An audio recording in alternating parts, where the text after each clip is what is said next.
Hello everyone, Ziggy coming in here with a quick instant reaction to some NFL news that genuinely shocked me and should have a huge impact on this season. Stefon Diggs is now a member of the Houston Texans. The Texans sent a 2025 second round pick, the one that they actually got from Minnesota some time ago. In exchange, they are receiving a 2024 fifth, a 2024 sixth, and obviously the most important part of this deal, Stefon Diggs. Now, I know there was a little bit of discontentment with Stefon Diggs in Buffalo. You'd seen some things from the outside. He'd recently gotten in a spat on Twitter about how he made Josh Allen good. But I did not expect to see Stefon Diggs moving. If you're a Texans fan, I think you absolutely have to be excited. As we saw last year, the receiving core was already pretty good. But with Stefon Diggs now, you have one of the best receiving rooms in the entire NFL, right? Stefon Diggs, Nico Collins, Tank Dell, all three of those players could be legitimate wide receiver ones on some NFL team or another.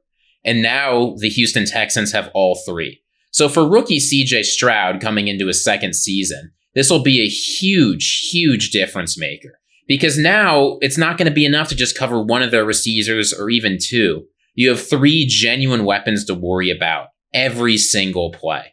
And I know Stefon Diggs has struggled a little bit in the second half of last season. He's faded down the stretch. He's disappeared sometimes in the playoffs. But some of that was because the Bills didn't really have anyone around him. The Texans, on the other hand, are in an excellent position to take advantage of some of the later years of Diggs' career. And interestingly, Nick Caserio, clearly his strategy is to win the division, get a good seed in the AFC, and try and go on a genuine playoff run.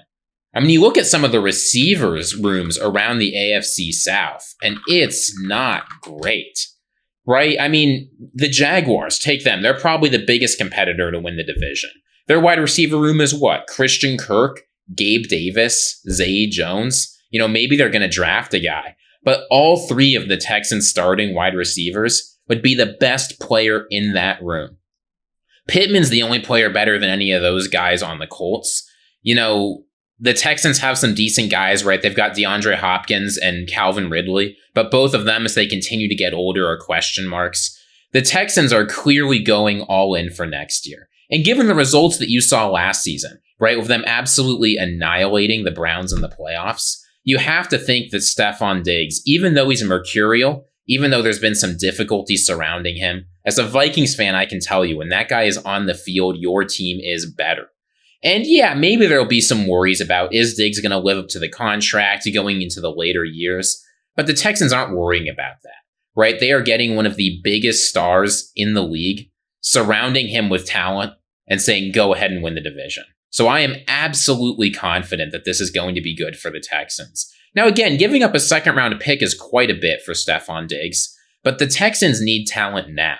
They don't want to sit and develop a guy. They don't want to take somebody that's got some big question marks. They're looking to put together a player who has 6 straight seasons of 1,000 yards and 8 touchdowns in all but one of his last 7 seasons. Stefon Diggs is one of the most productive players in the league.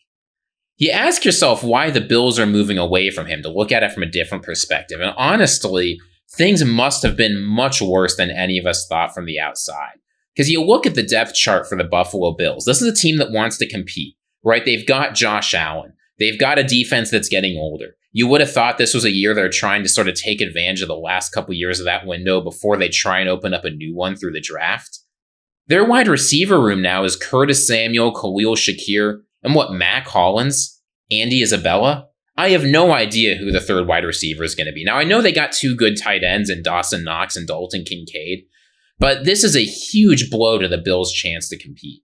And they're not saving any cap space here, right? On the contrary, they're actually losing a couple million because of the deal they handed him and some of the implications of trading him. It's tough for me to make sense of this from the Bills' perspective. Now, a second round pick is good. And maybe they're looking back to what happened with Minnesota and thinking, you know, Minnesota gave up Stefon Diggs, but they used that draft pick to take a wide receiver who was immediately productive. Maybe we can do the same thing.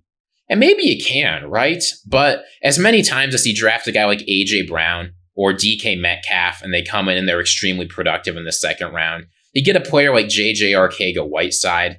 You know, the Eagles have had troubles with wide receivers plenty of times. It's not like they're a bad front office.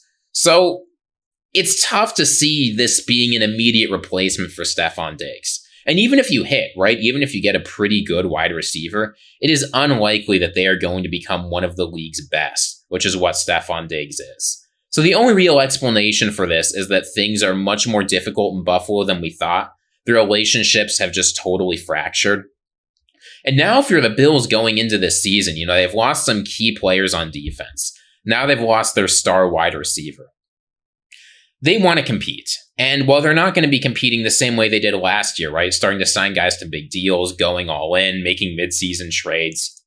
This puts even more pressure on Josh Allen to be Superman. And we've seen that go two ways in the past, right? We've seen Josh Allen as Superman absolutely ball out, carry the team. We saw that late second half run for the Bills where they won a bunch of games and won the division. They can do that. But we've also seen Josh Allen struggle. And who could blame him for struggling when he's got absolutely no one to throw the ball to? I mean, Curtis Samuel's talented enough, but he's constantly hurt. Khalil Shakir was like a functional wide receiver 3, but there's not even Gabe Davis anymore. So Josh Allen is going to have to work with a completely different wide receiver room and try and get production out there. So I don't know. This definitely moves the Bills down a notch in the AFC contenders list. It moves the Texans up a notch. And honestly, if you were to ask me for Super Bowl odds right now, I haven't looked at Vegas. I couldn't tell you for sure, and it's going to be fluctuating a lot. But you have to think at this point, and I'm shocked to be saying this, that the Texans have a better chance of winning the Super Bowl than the Bills, right? And realistically, the Texans have one of the better chances in the AFC. Now, I know Joe Burrow's healthy and is coming back. I know the Ravens are still good, even though they lost a bunch of players. I know that, everyone's talking about Aaron Rodgers and the Jets. People wonder about the Dolphins. Of course, Kansas City, the Chargers. It's a tough conference, right? But even though the division around them is getting better a little bit, right? The Colts will have Anthony Richardson back. The Titans are making some moves. The Texans have the best team in their division by a long shot, right? No one else has the offense they have, and they'll probably have either the best or the second best defense. Then on top of that, you get a decent seed of their schedule. You start looking at what you have to do in the AFC, and it's like, look, you've got a star quarterback. You've got an excellent offense. You've got a defense that showed they can stop people, right? If you're worried about Joe Burrow and the Bengals, well, who went in there in week 6 last year, early in CJ Stroud's career, and beat the Bengals with healthy Joe Burrow at home? It was the Texans. And this team has just gotten better in every way since then. The defensive players have improved. The rookies have improved. The offense has improved. And now you add Stefon Diggs in there.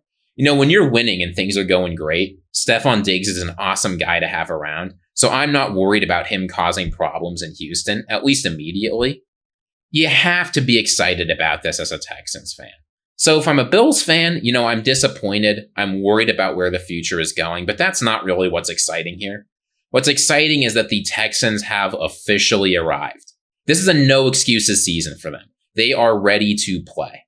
And honestly, I think that Stefon Diggs could return to form with them. I think having less pressure on him to be the guy, game in, game out, especially when you get to the playoffs, is going to be really, really good for him. And I cannot wait to see what CJ Stroud does.